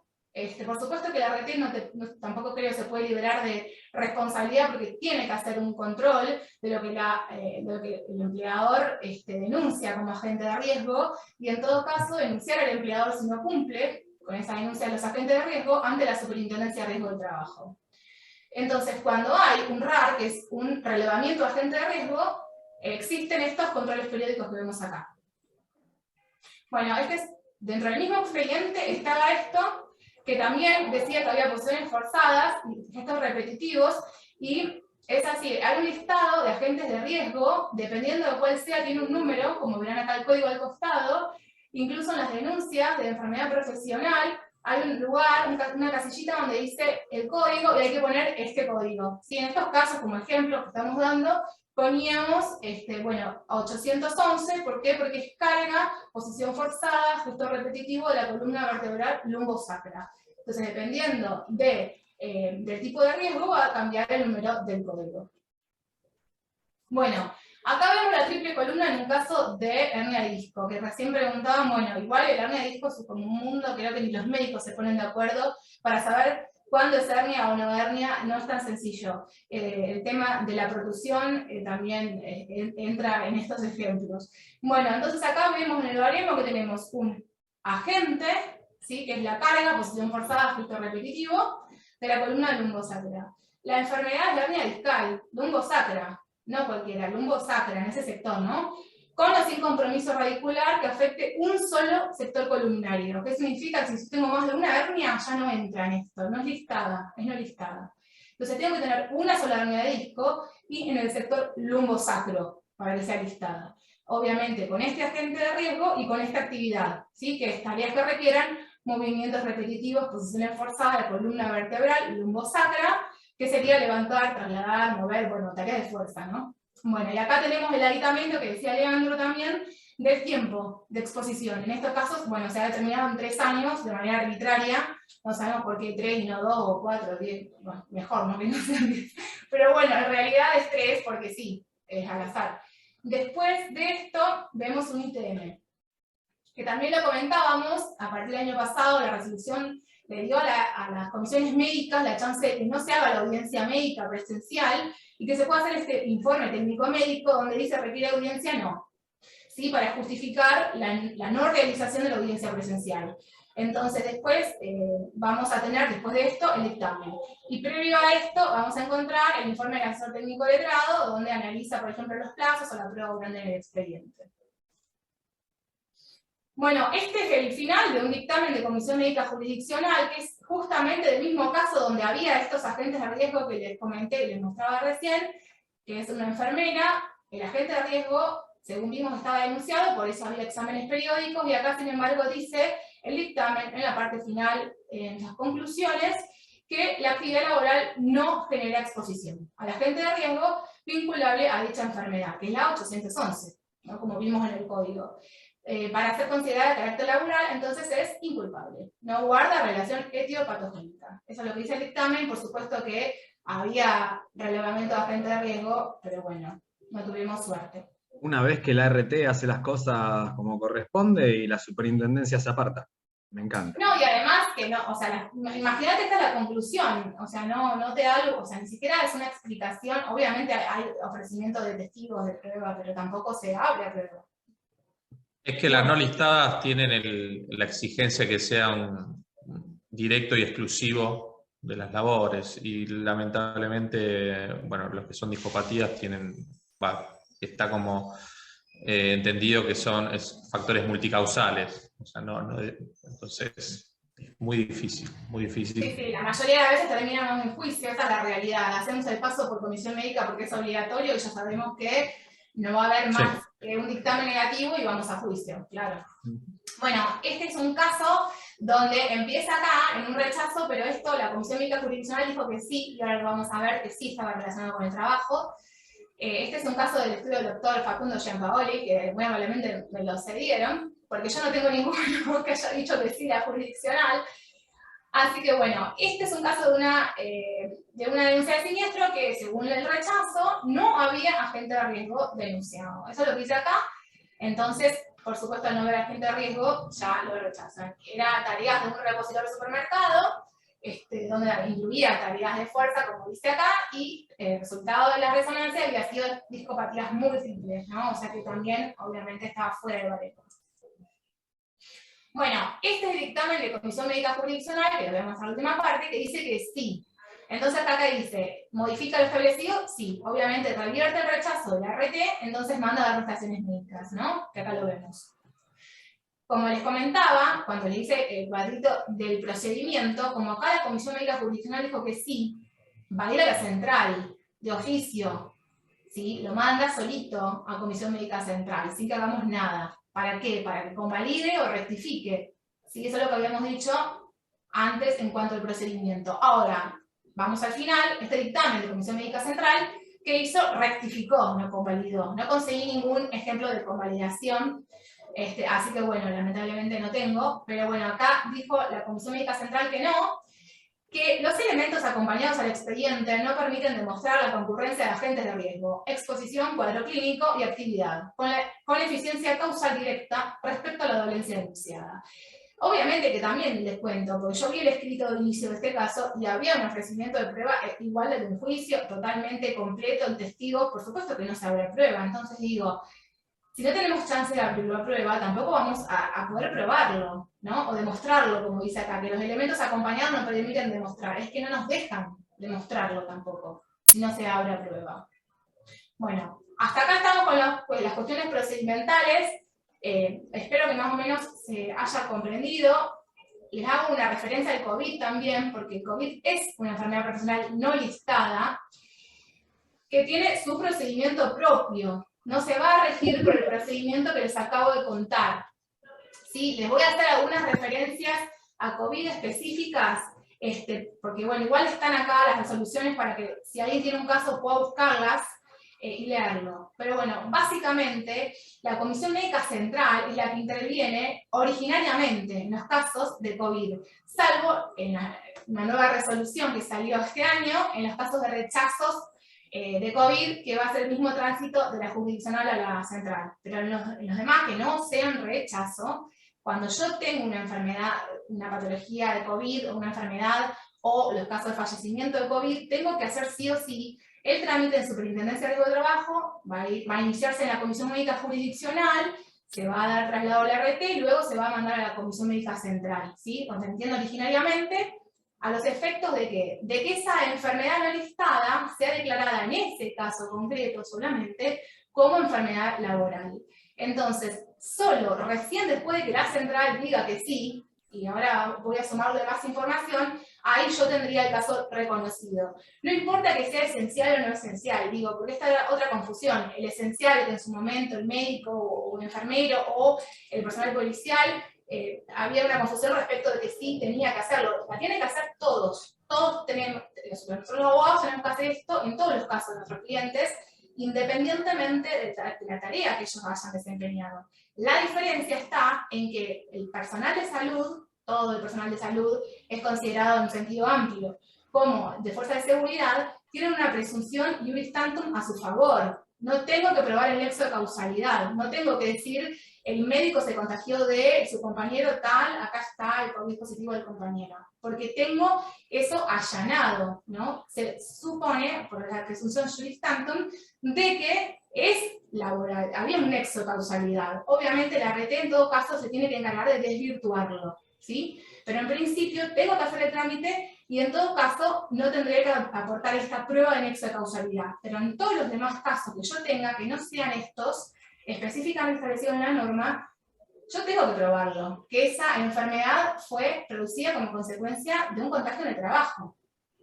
Es difícil la prueba, es bastante difícil, de todos modos, yo tengo que decir que la Comisión Médica Central ha sido bastante benevolente.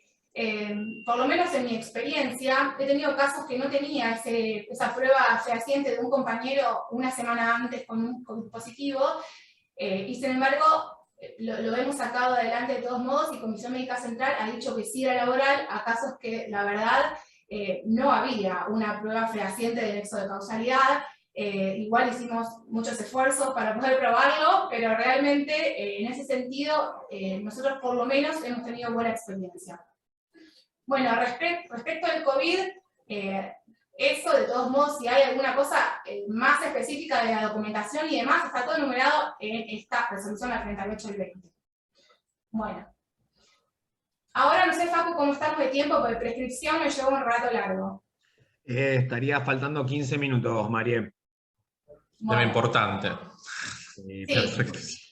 Complejo. Bueno, les cuento un poco el tema de prescripción en las enfermedades profesionales. Les quiero decir que yo, para poder hacer esto que hice acá, este cuadrito, también leí un libro de la doctora Ducros Novelli, que es nuevo. Ese libro es de prescripciones en el derecho laboral, tiene un capítulo de enfermedades profesionales y está muy bueno. Y bueno, esperamos en breve también poder contar con su presencia acá, porque es obviamente una eminencia en el tema y ella nos va a poder explicar mucho mejor que nosotros el tema de la prescripción. Pero bueno, para poder hacerles un resumen de la prescripción, que es un tema complejo, vamos a mencionar estos dos artículos de la ley 24.557, que es el 43 y el 44. El 43 dice: el derecho a recibir prestaciones comienza con la denuncia de los hechos causantes del daño derivado del trabajo. Entonces, digo, la denuncia va a ser lo que pone en marcha todo el sistema, ¿sí? Esa denuncia debe hacerla el empleador y podrá hacerla el trabajador o un tercero, ¿sí? Debe significa que es obligatorio. Ahora, esta ley, digamos, no establece un plazo. ¿Cuánto tiempo tiene el empleador para hacer esa denuncia? Sin embargo, hay plazos establecidos en estas dos resoluciones de superintendencia, uno que refiere a accidentes y otro refiere a enfermedades, y dice que el plazo es de 48 horas desde la toma de conocimiento, ¿sí? Ahora, esta falta, digamos, del empleador en la denuncia tampoco puede ser objeto para rechazar por parte de la RT la contingencia. La RT no puede liberarse diciendo que el empleador denunció después de las 48 horas. Entonces, hay un plazo, pero realmente no tiene tampoco una sanción ese plazo si es que no se cumple, ¿no? Respecto al artículo 44, dice: las acciones derivadas de esta ley prescriben a los 2 años, a contar desde la fecha en la que la prestación debió ser abonada o prestada, ¿sí? Y en todo caso, a los 2 años desde el cese de la relación laboral. Bueno, ¿cuál es la discusión de este artículo? Bueno, es el momento a partir del cual comienza a correr ese plazo, ya que se debe analizar qué significa desde que la prestación debió ser abonada o prestada. Bueno, abonada podemos entender, si es pago de ILT, prescribe mes a mes, ¿sí? A los 2 años desde que la suma es debida. Y en las indemnizaciones por incapacidad definitiva, desde que se declara tal en la SRT, desde que en realidad hoy, como no hay incapacidad provisoria ya y definitiva, desde que tenemos el dictamen de comisión médica, ¿sí? O vencido el plazo máximo de ILT, que son 2 años. Y prestada, ¿cuándo se debe ¿cuándo se debe hacer la prestación? Bueno, desde la denuncia. Dijimos que la denuncia es la que va a poner en marcha todo el sistema y desde ahí, obviamente, la RT debe brindar todas las prestaciones necesarias. Ahora, esta denuncia, ¿en qué momento yo puedo hacerla? Porque esa también es otra de las cuestiones que tenemos que analizar, ¿no? Porque eso nos pasa a nosotros mucho en la práctica, que la gente viene con una resonancia que tiene 4 años. Ah, mirá, tengo una hernia de disco, la resonancia, fecha, la vemos y dice 2018 o 2017. Y bueno, hace un montón de años ya que esta persona tiene, no sé, tal patología evidenciada en una resonancia. Bueno, entonces digo, ¿cómo podemos encuadrar esto y cómo comenzaría a contar este plazo? Hablamos de un caso en donde no ha habido una denuncia aún y hay una resonancia hecha por obra social, que nos pasa a todos habitualmente, que es de hace ya años atrás. Tenemos 2 tesis, una amplia y otra restrictiva. La amplia que dice que es imprescriptible el momento para realizar la denuncia. O sea, yo puedo hacerla en cualquier momento mientras dure la relación laboral. Y hasta 2 años después del cese. ¿Por qué? Por lo que dice el artículo 44.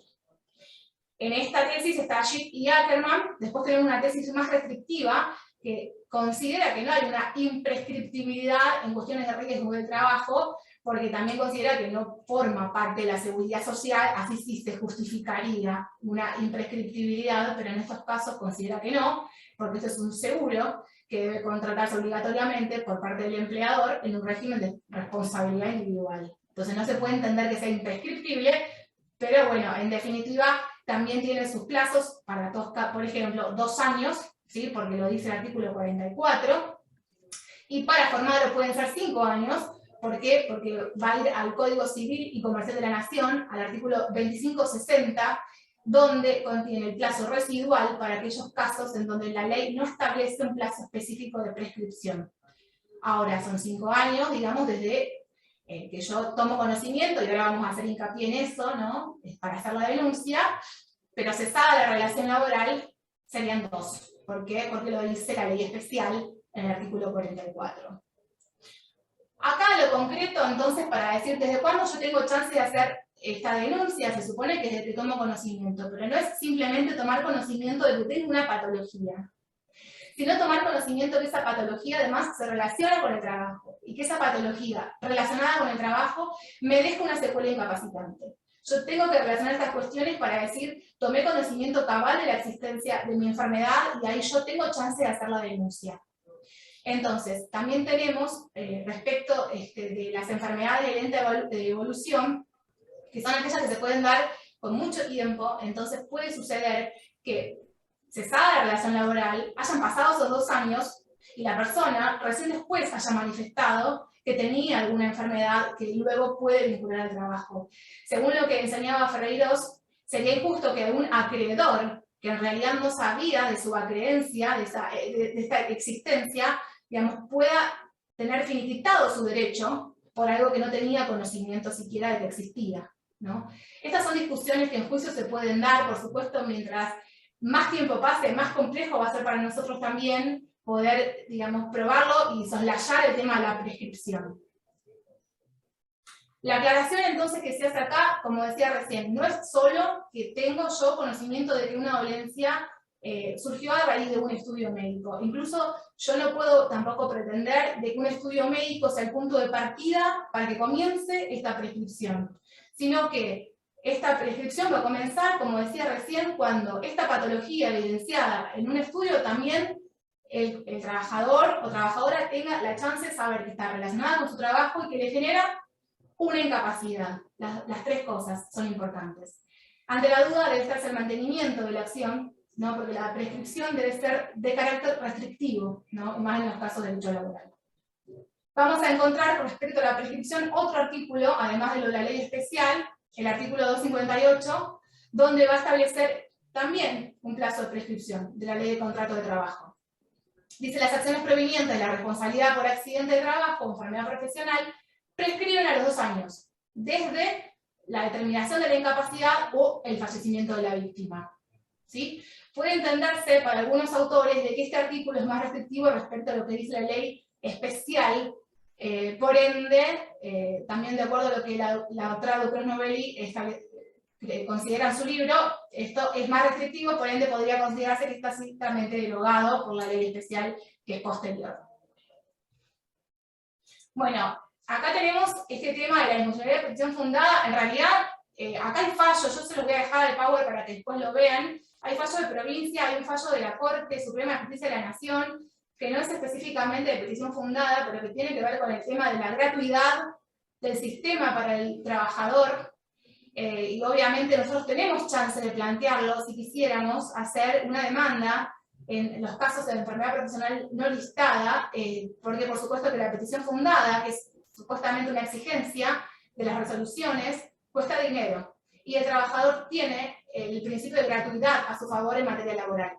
Entonces es violatorio de un gran número de principios constitucionales, como vemos acá, y que en realidad plantear la inconstitucionalidad de esto y de la justicia es obviamente factible, tiene acogida, una buena acogida favorable en la justicia.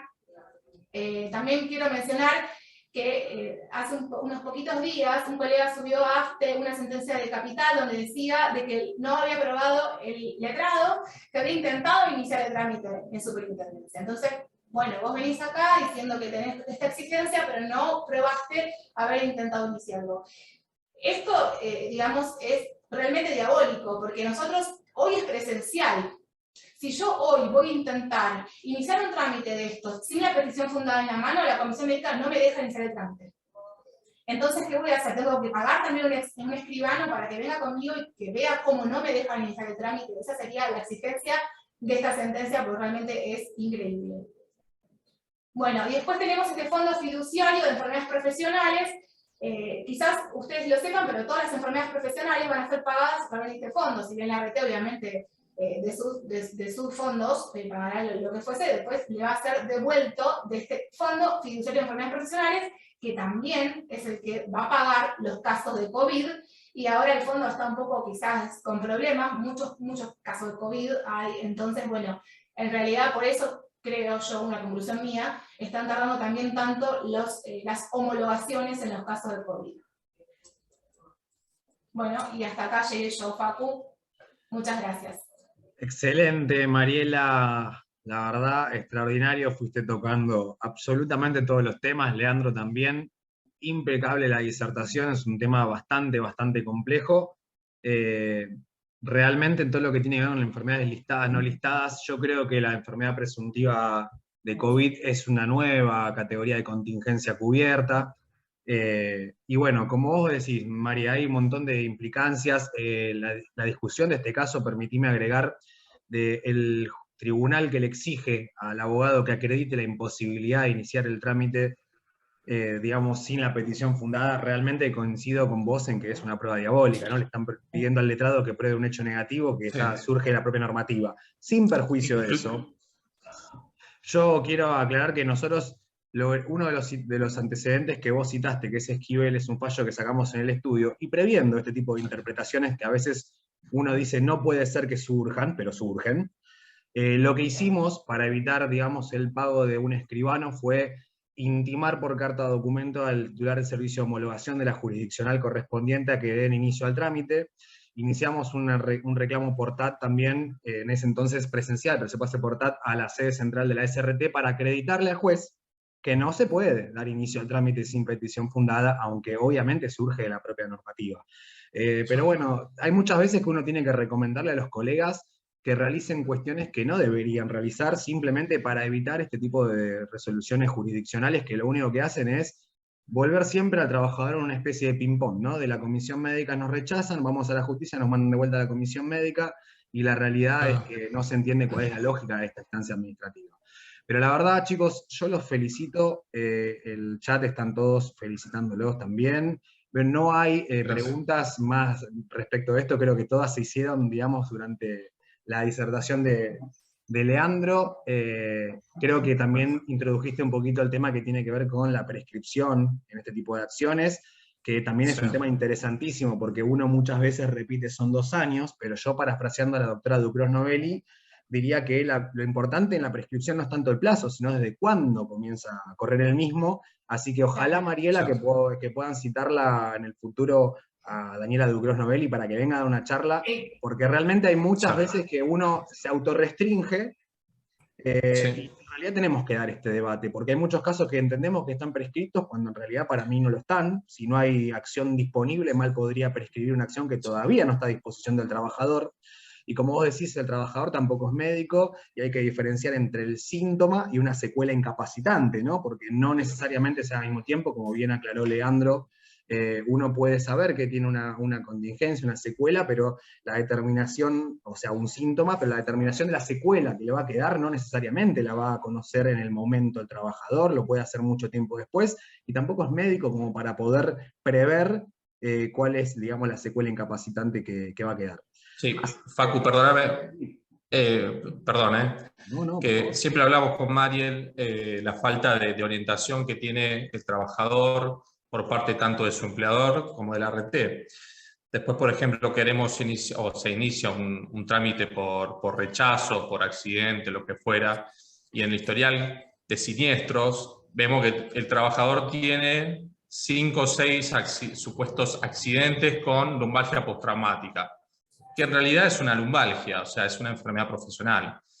O muchas veces el trabajador se va a atender por obra social por lesiones y por patologías que son enfermedades profesionales y que deberían tener mayor cobertura. Incluso, bueno, como lo decía, la falta de información al trabajador es lo que más se necesita, y sobre todo por la necesidad de darle cobertura a enfermedades que son provocadas por el trabajo.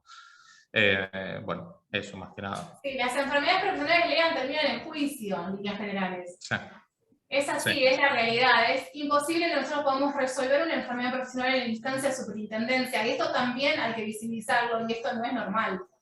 Entonces digo, nosotros cuántos casos tenemos de hernia de disco y gente que de verdad, tareas forzadas, tareas de mucha fuerza, gestos repetitivos. Incluso en el ejemplo que yo les vi, había un relevamiento de agente de riesgo denunciado por el propio empleador. Y sin embargo, como si eso no hubiese existido, ponen no está expuesto a agente de riesgo, y eso es una cosa inaudita. Pero Sí. la realidad es que lo hacemos para transcurrir la instancia obligatoria y sabemos que tiene que terminar en juicio. Sí, sí, otra cosa también cuando se inicia el trámite y cuando la RT acompaña la documentación obligatoria que debería tener, hay expedientes que la RT no tiene nada o no acompaña nada, estudios periódicos cuando debería haberlos hecho, cuando el empleador denunció. También es importante porque el expediente administrativo también puede servir a futuro de lo que se plantee en la instancia judicial. Claro. Es decir, decirle al juez, este trámite se inició por una enfermedad profesional, la RT no acompañó el informe del caso, entonces para que obviamente la presunción opere a favor del trabajador, sobre todo para que le admita la posibilidad de la cobertura de esta enfermedad. Correcto. Sí. Mari, ¿querías decir algo? No, nada. Estaba leyendo lo que ponía Ignacio Brasich. Hola, Nacho. Los visitadores de la RT pasan directo a la solicitud de recursos humanos. Se supone que la RT tiene que hacer un control de los agentes de riesgo, está obligado, o sea, el trabajo de prevención de verdad no se hace. Entonces el primer problema que tenemos es la prevención, que realmente no se hace. Y la excusa de la ley en 2017, que era por supuesto reducir esta industria del juicio, obviamente, como también se supone, tiene que hacer todas las medidas de higiene y seguridad necesarias para que esos accidentes no ocurran, para que las enfermedades o las causales de esas enfermedades también puedan ser controladas, pero no se hace, nada de eso se hace, eso a nadie le importa. Sí, incluso lo charlábamos, o sea, una empresa, un empleador, donde su actividad tenga tareas, donde se realicen, donde haya presencia de agentes de riesgo, tareas que generan exposición, que provocan enfermedades profesionales, que no haya una denuncia al empleador de trabajadores expuestos, es sospechoso. Y ahí hay una falta de control, obviamente, en la RT. El doctor Leonardo Castro está levantando la mano, doctor de TSE. Sí, solamente un comentario. No, el tema del control, lo que pasa, claro, el tema es que el sistema es diabólico porque pone en cabeza de las mismas RT el control al empleador, y el que le paga la cuota es el empleador, entonces jamás se van a tirar en contra de ellos. Lamentablemente Exacto. Es una vergüenza el sistema. Claro, pero también sí. la superintendencia hay una obligación de control también, ¿no? O sea, este es un sistema donde nada funciona. O sea, no funciona el control que la RT tiene que hacer, tampoco funciona la SRT como organismo de contralor del funcionamiento de esa RT. Digamos, es una suma de cosas que realmente ninguna funciona. Digo, no es casualidad tampoco que nada de esto funcione. No, totalmente. Lo que pasa es que el sistema está creado para las RT y no para los trabajadores, me parece. Ya, un sistema está creado para, como dice nuestro compañero Federico Fiatu, para generar más ganancias y rentabilidad a las empresas que son las compañías de seguros, ¿no? Que son las empresas de... Por eso le oponemos a el famoso cliché de la industria del juicio, la industria del incumplimiento. Y también agrego que no se olviden que la Superintendencia de Riesgo de Trabajo rige el principio de indubio pro RT también, porque en caso de donde hay discutidas las cuestiones, siempre ante la duda rechazamos, o si no ponemos en cabeza del trabajador presentar documentación con carácter de declaración jurada, más a la RT cualquier cosa que se presenta se le da la validez plena. Pero bueno, la verdad sabemos cuál es el sistema, hoy por hoy es el sistema que tenemos, y más allá de que obviamente rechazamos profundamente y consideramos que es manifiestamente inconstitucional, no nos queda nada más que hoy por hoy instruirnos, seguir denunciando las inconsistencias, encontrando los huecos, y somos nosotros los que estamos a cargo de realizar los planteos fundados para poder ir abriendo el sistema, como en algún momento le tocó a otros colegas con la ley originaria 24557, y como dice Leandro, hemos retrocedido a 1915, yo creo que agrego que en realidad es cíclico, ¿no? Es como constantemente damos vueltas siempre sobre la misma problemática, porque estamos todo el tiempo realizando normativas que solo tienden a emparchar, pero no estamos solucionando la cuestión de fondo, porque me parece que no hay intención muchas veces de solucionarla, hay un volumen económico muy fuerte, el doctor Aspiazu es muy ducho para ese tipo de cuestiones y seguramente ya se publicará alguno de sus textos donde se demuestra esto. Así que, Leandro, Mariela, la verdad, para ir cerrando, ya les cedo las palabras para que se despidan. No podíamos cerrar mejor este semestre de clases que ni más ni menos que con el director y vicedirectora de la comisión. Mariela, sabes la opinión personal que me mereces, sabes que sos una extraordinaria abogada, y Leandro, te agradezco muchísimo porque aportes tu conocimiento en público, porque realmente lo que sabes es impresionante y no estabas queriendo dar una clase, ahora date cuenta de la necesidad que tenemos de estas clases, porque realmente son temáticas muy controvertidas y uno tiene que explicar este tipo de cuestiones y lo que sabes es extraordinario. Así que, chicos, desde mi humilde lugar, muchísimas gracias por esta extraordinaria clase, muchas gracias a todos los colegas que se sumaron como siempre, y les cedo la palabra para que se despidan. Tienen en el chat todos los saludos y felicitaciones, por supuesto. Bueno, gracias a todos. Obviamente, gracias por su tiempo, por estar acá. A vos, Facu, sabés también lo que opino de vos. Lean, que es un genio, que sabe un montón, y nosotros también queríamos todos que estuviese acá el día de hoy, así nos cuenta un poco todo lo que sabe, así que gracias a todos por su tiempo, ojalá les sirva, y acá estamos siempre para poder ayudarlos, y la única idea de esto es esa, que entre todos nos podamos ayudar. Gracias a Nahuel, que hoy no pudo estar, pero nos da este lugar, obviamente, que es de todos y para todos, pero bueno, que él lo creó, así que gracias, y un beso enorme a Clarisa, que está en un viaje, un beso a Clary enorme. Bueno, gracias a todos. Bueno, yo también muy agradecido con ustedes. Bueno, Facu, Mariela, que es una grosa, ya se lo dije mucho antes de integrar el grupo de la comisión, yo la seguía, soy fan de Mariela, pero la verdad que gracias, chicos, gracias a vos, Facu, a Clarisa sobre todo por proponerme integrar el grupo, que la verdad que es buenísimo. Nada, Agus Elías también está ahí. Sí, gracias bueno, a Nacho Agus, Agus, Lío, a Fer García Pouso. Nacho, Bueno, Valeria, gracias por estar siempre bancándonos. gracias totales, como diría el gran Gustavo. Bueno, besos a todos, gracias. Damos por finalizada la clase, noches. muchas gracias. No habrá seguramente clases hasta después de la feria, así que si no hablamos antes, muy buena feria para todos, que terminen muy bien la semana. Un saludo grande. Gracias a todos. Chao, Facu.